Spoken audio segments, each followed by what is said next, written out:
Let's talk about all the different games that died in 2023. So let's start off with the Cycle Frontier, because this is a PvPvE extraction shooter. That means that you're going against other players, but you're also fighting against the environment. You're going against little alien creatures that look like dogs, others that look like spiders, and others that look like giant deformed lizards. And this one was a personal favorite of mine, because for an extraction shooter, the Cycle Frontier was actually pretty awesome. You know, it wasn't military-like or like Call of Duty-like. It was more of sci-fi exploration, going into space, diving into like alien planets, and you're a prospector looking for resources and like completing objectives in the sake of exploration or whatever, you know? What's cool is that back in the home base, you can gain reputation from different factions to unlock like higher tier weapons, but unfortunately the game didn't survive because it was plagued by cheaters. Like, there were so many people cheating in the game, and unfortunately the development team just really couldn't do anything to fix the problem in time, so the community and the player base eventually just plummeted to the point where they could just like not sustain the game anymore, and unfortunately the Cycle Frontier died in September of this year. Now we can talk about a game that died in literally less than a year. This game is called Super People. It released back in October of 2022, and in just a couple of months they rebranded as Super People 2. Usually you wait a couple of years to sort of do that Overwatch 2, Warzone 2 sort of like self-rebranding, but Super People was like, whoa, we had a sharp decline in player base right after our initial release. Our game is kind of dying out pretty quick, so we gotta do something and we gotta do it fast. And so basically they reworked the game after 4 months, and according to how players were reacting, nobody was really happy about the changes they made. But what Super People and Super People 2 is a PUBG-esque kind of game with like superhero elements, because you're supposed to be super soldiers with different classes, and the classes are randomly assigned to you, and you can pay in-game gold to like re-roll whatever class you're playing that round. But a lot of it was kind of underwhelming, to be honest. Like, yeah, it's PUBG with superpowers, but that superpowered selling point that they were trying to give to you just really wasn't interesting at all. Like, you had a couple of buffs, I guess, you know, like you can move faster, or you can like have certain abilities. It looked more like PUBG with buffs instead of PUBG with superpowers, you know?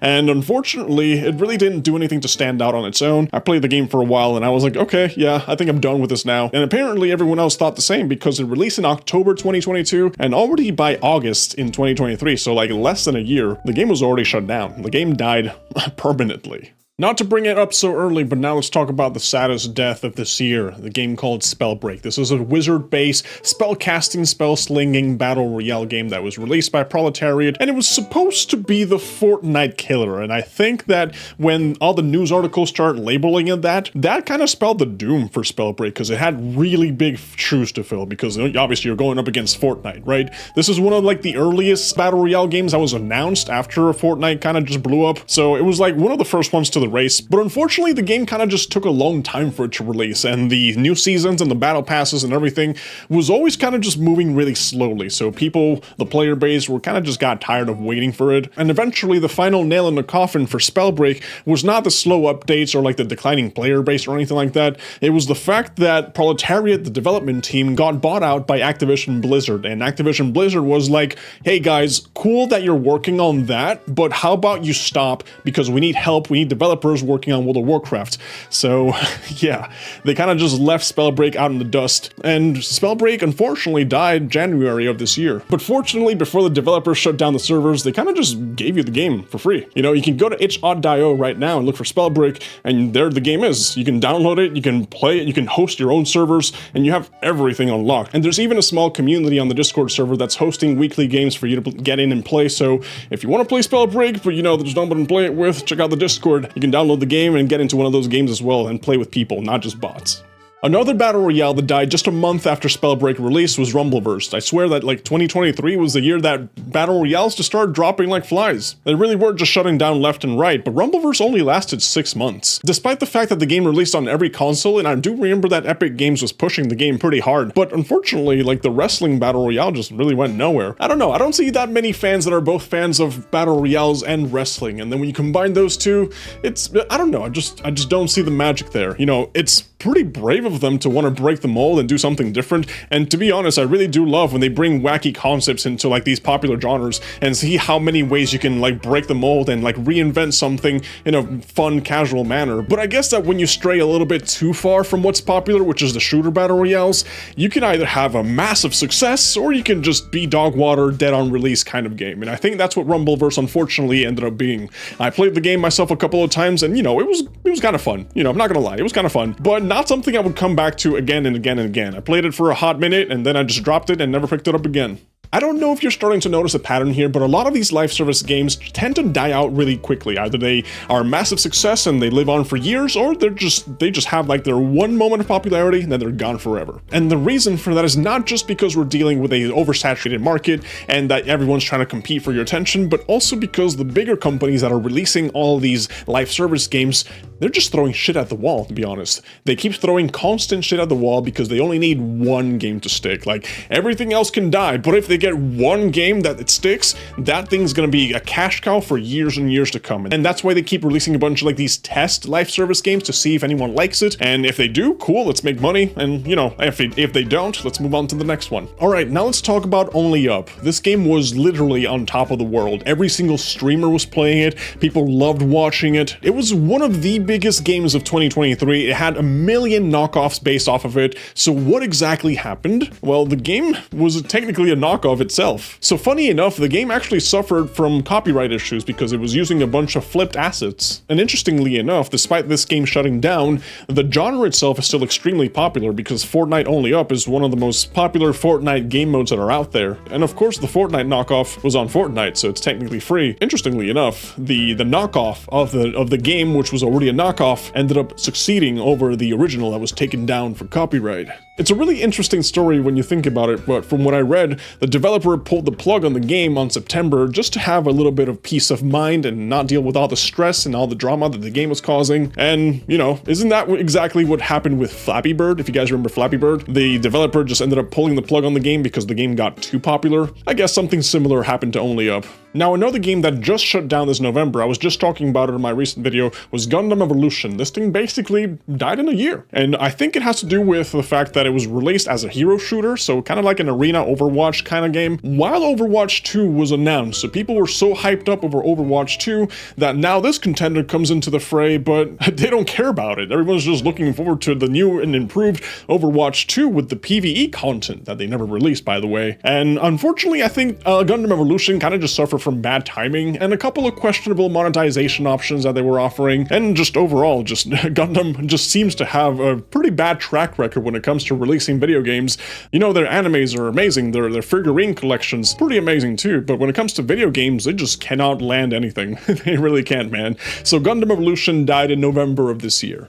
And the next video game that died, and this time that died in December, was Quantum League. Now, the concept of Quantum League sounds actually super interesting, maybe a little bit too complex for some people to understand, and I was reading about it. I wish I had the chance to play it and test it out myself, but from what I understand, it's a competitive 1v1 or 2v2 FPS arena shooter, where I even had to research information on how exactly the game is played because I never got the chance to play it myself. But technically, reading into it and watching some gameplay, every single match has 3 loops that last about 15 seconds, and each one interferes with the previous one. So if your first round you go up against an opponent and they actually hit you with a sniper and kill you, then on your second round, that version of you is still going to show up. That same event is going to happen, but now the current version of you has a chance to interfere and take out that sniper to sort of like desync the loop, if that makes sense, right? So it's a time paradox based shooter, if that's even a word to describe it. But basically it's an arena shooter where you're collaborating with your past selves to win the match. So if you succeed in killing your opponent in the first loop, your opponent might try to kill that previous version of you, but now you can actually kill that version, so that way your first version is still alive, and then in the next round, well, you guys get it. It sounds complicated, and that's kind of what I like so much about it. I really wish I had the chance to try it, but maybe that's what ended up killing it in the first place. Like, if I try to sit down and explain this concept to someone, it's just like, bro, I don't know, just play the game, you'll figure it out. So the next game that's not really gonna die, but is more so gonna be delisted at the end of December of this year, is Friday the 13th, and the reason for it is kind of stupid, to be honest. They don't have the licensing rights to the game anymore, so once the licensing expires, they're not really allowed to do anything with the game. It's one of those cases where you have one of those licensing rights that have expired, but on top of that, you also have a live service game. So it's like double the amount of the worst things you can put inside a video game. And Friday the 13th was supposed to be a Dead by Daylight inspired sort of game. And despite the fact whether the game was good or whether the game was bad, I never got the chance to play it. Just based off the fact that it has the terrible 2 combination, just makes it a really terrible thing, dude. So the game's gonna be delisted at the end of this year, and at the end of next year, they're gonna completely shut down the server servers and completely finish off killing the game. So now for a game that I actually did get the chance to play a lot and really thoroughly enjoyed was Knockout City. Knockout City was a game that was a 3v3 arena shooter concept, and when I say shooter game, I don't really mean guns. It was more of a dodgeball concept kind of game, sort of like Rumbleverse, but now you're playing dodgeball instead of, you know, just wrestling or instead of shooting guns. And that concept in itself seemed really interesting, right? The gameplay itself was innovative. It was cool. It was fun. You know, it was wacky. And there was a lot of different power-ups for the dodgeballs, and there was a bunch of different elements in the stage that really did give it a lot of creativity. So the game really did seem like a breath of fresh air in terms of like an oversaturated shooter game market. But unfortunately, it suffered the same fate I think that happened with Rumbleverse, where it might have just strayed too much into the niche and it didn't really appeal to the masses. And unfortunately, you need to find a way to reach the masses because that's how you make money. You get players to play your game, they buy your battle passes, your cosmetics, and your company thrives. And that's basically how the live service model works. That's why Fortnite is so popular, because Fortnite basically just appeals to everybody, not just kids, not just adults, literally everybody. But Knockout City, unfortunately, I guess it really didn't reach that critical level of finding the right people who consistently play the game. But you know, despite the fact that the game shut down on June, they really did have a good going away party. They didn't just go like quietly into the darkness. They had a whole blog post where they described the fact that, hey, we're going to continue with our progression, we're going to keep throwing out some seasons, and we'll have a big bang event at the end to sort of like celebrate the fact that, you know, we made it this far. So props to the development team for not just calling it quits and pulling the plug. They actually did care about the game, and unfortunately, it was sad to see the game go, but it is what it is, right? So yeah. Alright, so before we get into the last game I want to talk about today that shut down in 2023, we could talk about games that partially shut down this year, like Apex Legends Mobile, Paladins on Switch, and Rogue Company on Switch. Most likely this happened for financial reasons, or the game was just underperforming. Paladins did release a blog post saying that the game was not really working up to par with how they expected on the Switch, and that's why they removed it. Apex Legends Mobile, it's EA, so we can just assume it was for money. And Rogue Company, we can just assume that, you know, because Hi-Rez is going through a massive restructuring, and I don't know what's going on with that company. I feel like they're just hitting the panic button over and over again. And I guess you can still play these games on other consoles, but it never really sends a positive message to how the company's doing when they start announcing these shutdowns like this. So yeah, you never know. You might actually see one of these games shut down in the near future. Who knows? Alright, so now the last game I want to talk about that died in 2023, and honestly, I totally forgot this one was even a thing to begin with, was PacMan 99. This is the first Nintendo L we've seen in a while because they're usually known for throwing out bangers. And you already had Tetris 99 and F-Zero 99, which are very fun, popular, and successful games to play on the Switch. But PacMan 99 dropped, and I guess a lot of people had the same reaction where they just had visible confusion to the game because maybe it's just hard to imagine the concept of playing Pac-Man against so many other players.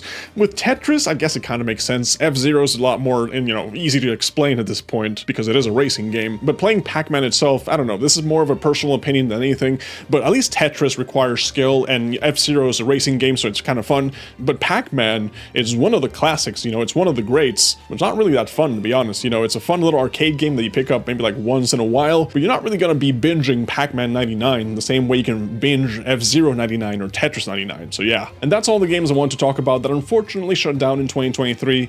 Rip them. And I'm pretty sure there's a couple of that I missed, so leave a comment if you know of any. And yeah, thank you guys for watching, and I'll catch you on the next one.